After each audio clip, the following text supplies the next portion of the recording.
इमाम मेहदी के हवाले से बहुत से शक व शुबहात लोगों के जहन में हैं और बहुत सी अहादीस हैं जो लोग नहीं जानते, और वो किस तरह आएंगे, उस वक्त क्या सिनेरियो होगा, दुनिया के हालात किस तरह से होंगी। अच्छा, ये सारी चीज़ें हम डिस्कस करते जाएंगे। एक सीरीज़ इमाम मेहदी के नाम से इंशाल्लाह चलेगी और कोशिश करेंगे इसको कंटिन्यू ही रखें। सबसे पहले ये बात क्लियर कर ली जाए कि इमाम मेहदी दो हैं, असल में नहीं, लेकिन अकायद के हवाले से आप शिया के इमाम मेहदी कुछ और हैं, सुन्नियों के इमाम मेहदी कुछ और हैं।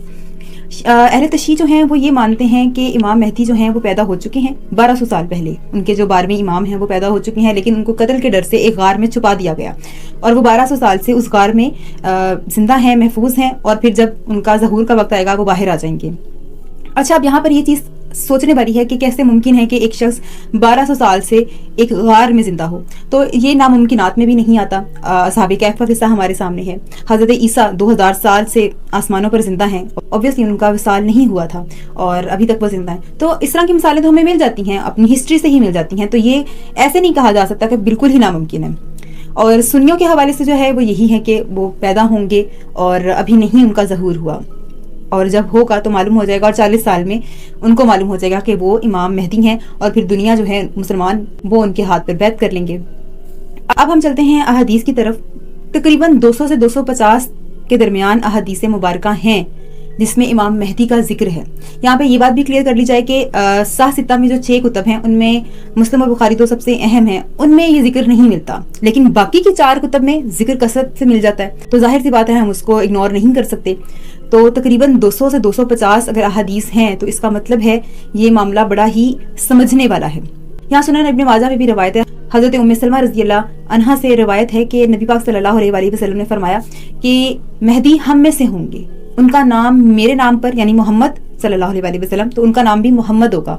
ये बात क्लियर की जाए कि इमाम मेहदी का लफ्ज़ जो मेहदी है वो लक़ब है उनका नाम मोहम्मद होगा, और उनके वालिद का नाम मेरे वालिद के नाम पर होगा, यानी कि अब्दुल्ला, मोहम्मद बिन अब्दुल्ला उनका नाम होगा। ये हदीस हजरत उम्मे सलमा जो उम्मुल मोमिनीन है उनसे है, रवायत है। और इसका मतलब ये है कि यहाँ पर उनके नाम की कंफ्यूजन खत्म हो जाती है कि इमाम मेहदी का नाम मोहम्मद बिन अब्दुल्ला ही होगा, उनका नाम किसी से मुशाबे नहीं होगा कि इसका मतलब ये निकलता है, इसका मतलब ये निकलता है। जिस तरह आजकल जो हालात पीछे हमने बनाए हैं सीरीज में मोहम्मद कासिम के हवाले से, कुछ लोग बजिद हैं उनको इमाम मेहदी कहने पर कि नहीं मोहम्मद कासिम का मतलब यही निकलता है, उनके वालिद का नाम अब्दुल करीम है, उसका मतलब नहीं निकलेगा, वाज़े नाम होगा मोहम्मद बिन अब्दुल्ला।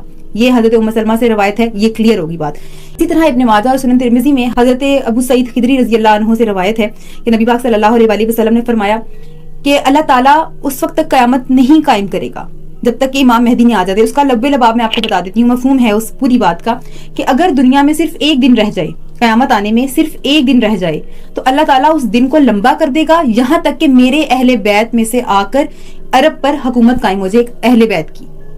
अब आप ये समझें कि नबी पाक सल्लल्लाहु अलैहि वसल्लम ने दूसरी जगह भी इरशाद फरमाया, ये भी हज़रत अबू सईद खिदरी रज़ी अल्लाह अन्हु से ही रवायत है, मेरे अहले बैत में से अरब पर एक हुक्मरान आ जाएगा जो कि उसको अदलो इंसाफ से भर देगा जैसे कि वो पहले जुल्म सितम से भरी हुई थी, और मेरे अहले बैत में से। अच्छा, अब ये बात यहाँ पर ही समझी जाए कि अहले बैत की जो हुकूमत है वो प्रॉपर कभी नहीं आई।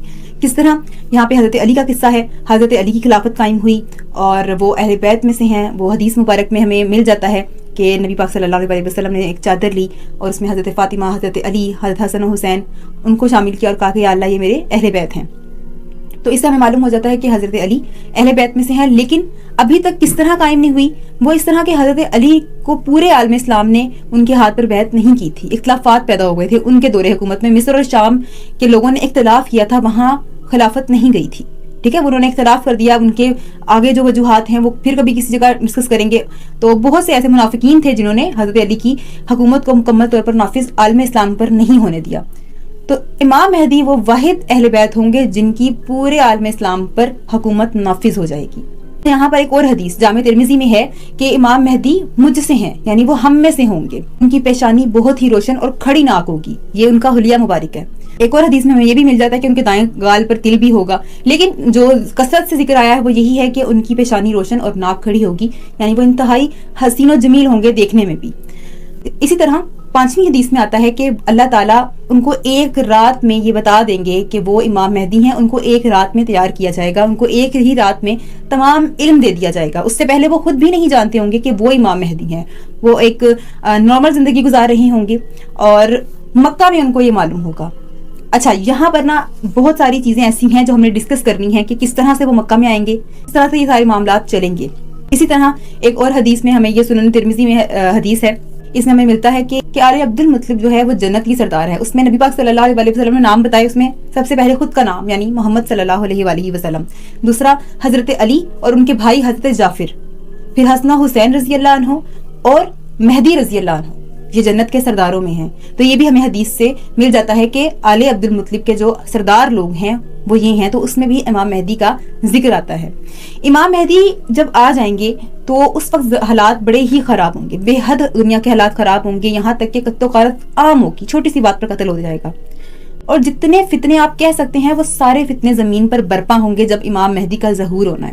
اور جب ان کی خلافت قائم ہو جائے گی تو ہمیں روایات میں ملتا ہے کہ اگر سوکھی لکڑی کو زمین میں گاڑ دیا جائے گا تو وہ بھی ہری بھری ہو جائے گی اور درخت بن جائے گا. یعنی کہ ایک اور حدیث میں ہی ہمیں مل جاتا ہے کہ آسمان اپنے سارے خزانے کھول دے گا، یعنی کوئی بارش کو روکا نہیں جائے گا، وہ خوب برسے گی زمین پر اور زمین اپنے خزانے باہر نکال کر رکھ دے گی اور بہترین پیداوار ہو جائے گی. ہر طرف عدل و انصاف ہو جائے گا اور ہر طرف اسلام کا بول بالا ہو جائے گا.